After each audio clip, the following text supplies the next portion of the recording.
something is wrong. And you can feel it, even if you can't explain it. It's not just the news, not just politics, not just the way powerful people seem untouched no matter what they do. It's deeper than that. Like there's a layer beneath. Everything we see, a hidden system quietly moving things into place. Decisions being made long before they ever reach the public. Stories being shaped before they're told. And once you notice it, you can't unsee it. Because suddenly, nothing feels accidental anymore. It starts with a word people throw around like it's fiction, deep state. A phrase that sounds like conspiracy until you begin noticing patterns. Governments change, leaders come and go, parties rise and fall. But somehow, the direction never really shifts. Policies feel pre-written, outcomes feel predicted. And behind every major decision, there's always a quiet group you never hear about. You're told it's just bureaucracy, career officials, intelligence agencies, national security. But then you start asking simple questions. Why do certain operations stay hidden for decades? Why do some documents never get released? And why do people who get too close to certain truths suddenly disappear from the conversation? History has always had shadows, but some shadows feel intentional. Secret operations aren't new. Governments across the world have admitted years later to running covert missions that never made headlines. Psychological experiments, foreign interventions, surveillance programs on their own citizens. At the time, they were denied, called impossible, labeled as paranoia.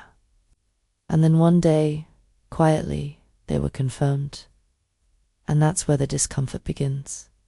Because if those secrets were real, how many more exist right now? Operations happening in the present, hidden behind layers of classification. Decisions being made in rooms no one can enter. It makes you wonder, what version of reality are we actually living in? Then there's power. The kind you don't vote for. We're taught that political leaders are the ones in control. Presidents, prime ministers, parliaments. But look closer, and something feels off. The same advisors, the same institutions, the same financial backers.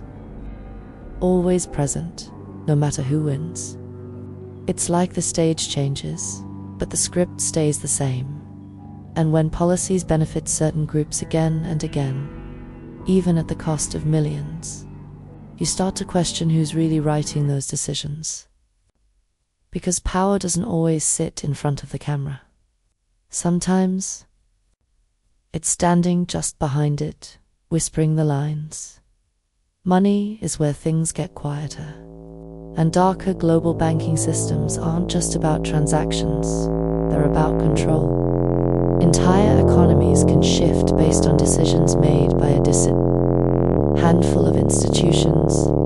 Interest rates change, markets crash, currencies weaken, and entire nations feel the impact overnight. But the unsettling part isn't that these systems exist, it's how little transparency surrounds them. Who decides when a country gets financial support, or when it's left to collapse?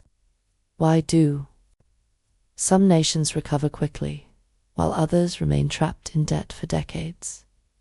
It starts to feel less like economics, and more like strategy.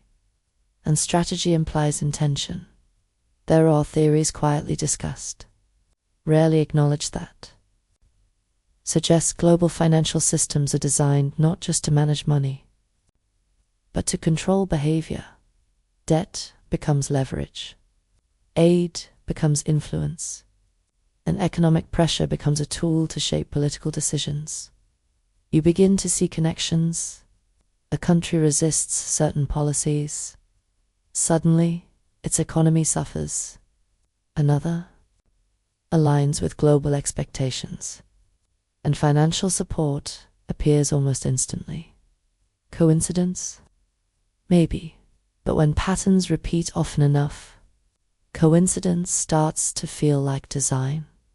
Information might be the most controlled element of all. Think about how narratives form. A major event happens, and within hours, a story is presented clear, structured, almost too perfect. Questions are answered before they're fully asked. Doubts are labeled as misinformation, and alternative explanations are buried under waves of certainty. But sometimes, cracks appear. Conflicting reports, leaked documents, whistleblowers who risk everything to say, that's not what really happened. And for a moment, you see two realities, the official version and something else, trying desperately to be heard.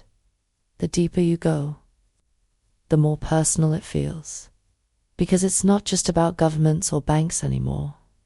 It's about everyday life, the prices you pay, the news you consume, the opportunities you think you have. What if those aren't entirely organic? What if they're influenced by decisions made far beyond your reach? It's a disturbing thought, that freedom might be partially structured, that choices might be subtly guided, not controlled completely, just enough to keep everything moving in a certain direction. And the scariest part, you wouldn't even notice, unless something breaks the pattern. And sometimes, something does break. There have been moments brief rare insiders tried to expose what's happening behind the curtain. Former officials, analysts, even high-ranking individuals who suddenly turned against the systems they once served.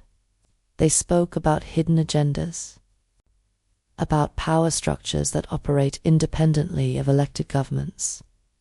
But almost every time, their stories ended the same way: discredited, silenced, or dismissed as unstable. And the narrative quickly corrected itself, like a system protecting its own image. But here's the unsettling part. What if they weren't lying? C9, because the biggest twist isn't what's hidden. It's who's involved. The idea of a deep state isn't necessarily a single organization. It's not one secret group controlling everything from a dark room. It's something more complex, more fragmented. Networks of influence, powerful individuals across governments, finance, intelligence, and media, all connected by shared interests. Not every decision is coordinated. Not every action is planned together, but the outcome often aligns, and that alignment creates the illusion of a single, invisible force, when in reality, it's a system built over decades, quietly sustaining itself. And the truth isn't as simple as people want it to be. There is no single mastermind, no one pulling every string, but there are hidden operations, there are powerful networks, and there are decisions being made far from public view, decisions that shape economies, influence governments, and control narratives. The deep state isn't a myth, but it's not exactly what it's often portrayed as either. It's a mix of secrecy, power, and influence, operating in the spaces where accountability fades. And once you understand that, the world doesn't feel fake. It feels engineered, maybe. That's why things feel off sometimes.